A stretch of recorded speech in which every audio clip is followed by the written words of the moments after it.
plano nyo rin daw pong i-upload online yung certificates of candidacy sa inyong website. Ano pong update dito, Chairman?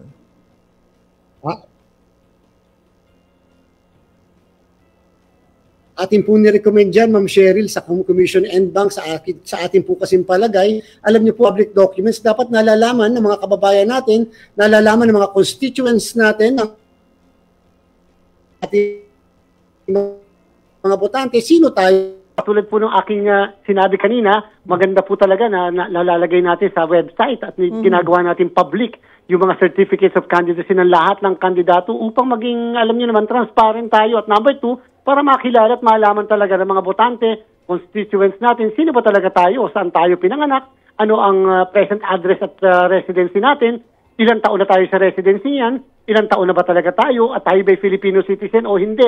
Kasi yan naman po ay mga requirements na batas mismo ang nagsabi na dapat ilagay ng mga kumakandidato.